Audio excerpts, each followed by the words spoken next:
I seem to be in quite an excitable mood this afternoon. Indeed, I would even say I was slightly manic. I've entered the withdrawal phase of my daily life, whereby I start withdrawing from the lorazepam at around 3 p.m. And so now it's a little bit of a wait, feeling strange before my next dose. Indeed, I'm being forced to continue on this medication by the psychiatric system, who wish to control my thought patterns and supposedly keep the public safe from my madness. However, I think they want to keep themselves safe from exposure. That is the real crux of things. Indeed, the overlaps between intelligence networks and psychiatric patients are very ongoing scenarios. Indeed, the intelligence services have always had a fascination with the schizophrenic mind, as I have explained in many of the videos I've already posted. And indeed, there are various intelligence networks that like to use schizoids for intelligence operations and not just for mind control experimentation. Indeed, there are many occurrences where a schizophrenic mental patient will become an asset of a particular intelligence agency. Indeed, the British intelligence services have utilized me at various points in my life. However, I feel very little allegiance to them. Indeed, in regards to intelligence services, I believe the Russian intelligence services to be a lesser evil than the British intelligence services. Not to say that I am in any way loyal to the Russian intelligence networks, but I believe them to be a lesser evil compared to the British intelligence networks, who are possibly the most despicable people on the planet, along with the Deutsche Verteidigungsdienst, the German black operations intelligence networks. Indeed, while I was at the University of Buckingham, which I've explained before was a intelligence front, a corporate front for intelligence service experimentation, there was a theory I had regarding the deaths of two students at the Hailsham House supported accommodation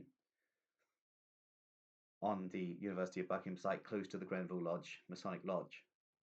Indeed, two students had died in this accommodation in the past 6 or 7 years before 2012. And I actually saw a video that was circulating of one of the students, and he looked to be in a very psychotic state, almost as if he'd been artificially possessed by some sort of psychotronics. And he was running into a wardrobe, and it was all very strange. And soon after, he was found dead in his bedroom. Indeed,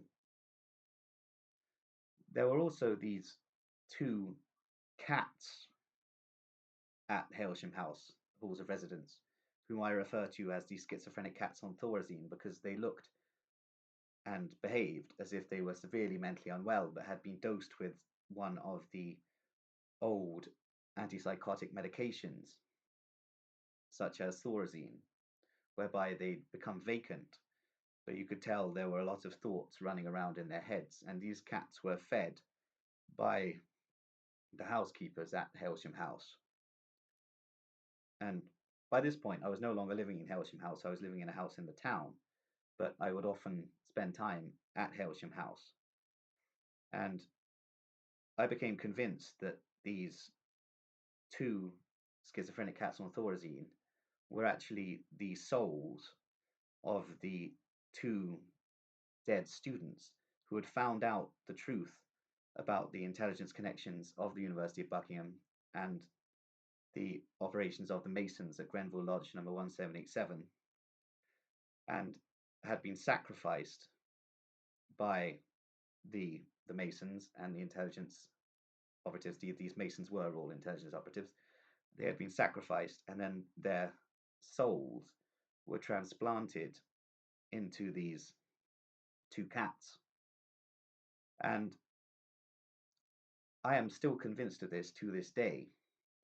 At the time, I was addicted to various synthetic substances, and I started going into the local pubs and gesturing, standing up on tables and gesturing people to come over and listen to me and telling them this story.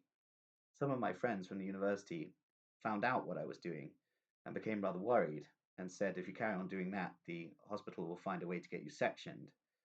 So I left the country and ended up in the Balkans, whereby new conspiracies came into my mind. But it turns out I was basically operating as a triple agent for British, Russian, and Serbian intelligence during that time, though I don't have any particular leaning to any of them. However, I was operative during that time.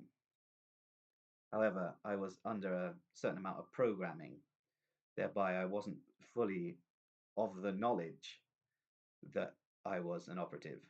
However, it seems now that I was. Indeed, I believe there was a hit on me when I was in Kosovo, as someone did attempt to run me over. And after I jumped out of the way, they looked absolutely petrified of the fact that they had failed.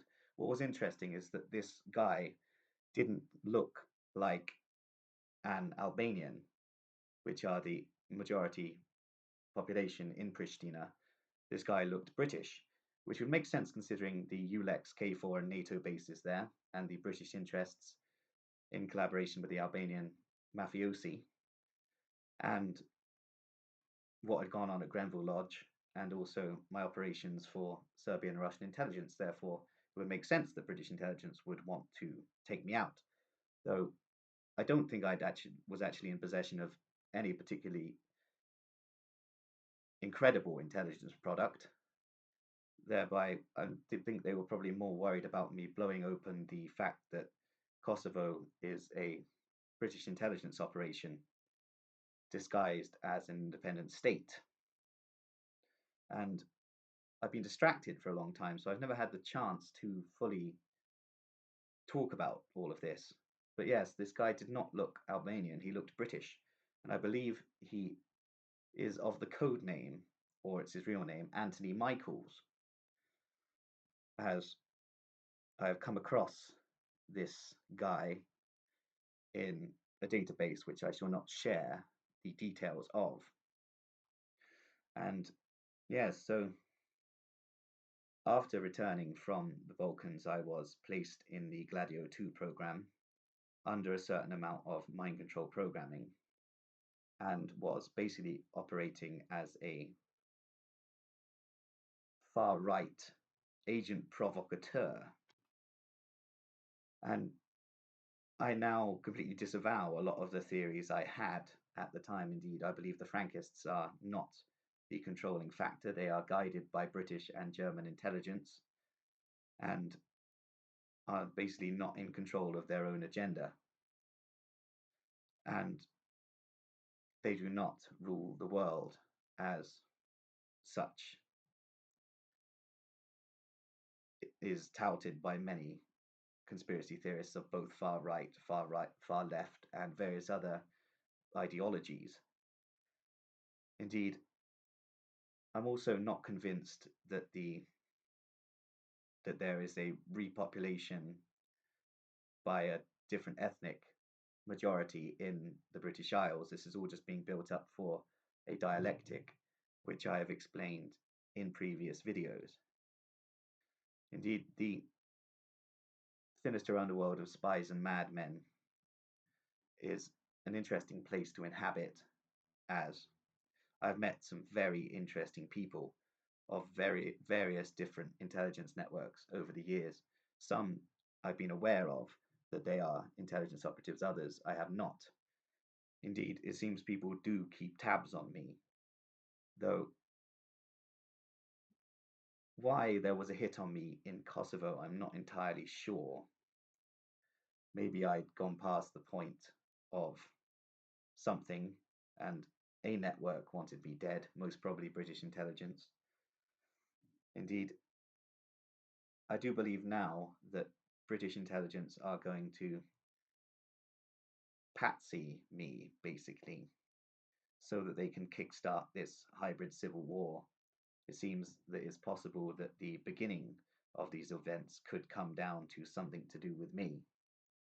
And that is quite a worrying concept. Indeed, people may call me grandiose for believing that, but it seems that a lot of what has happened is building up to these tumultuous events.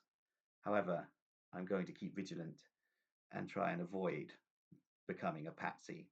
Indeed, once you've got to this level of exposure of British intelligence, they will try and patsy you.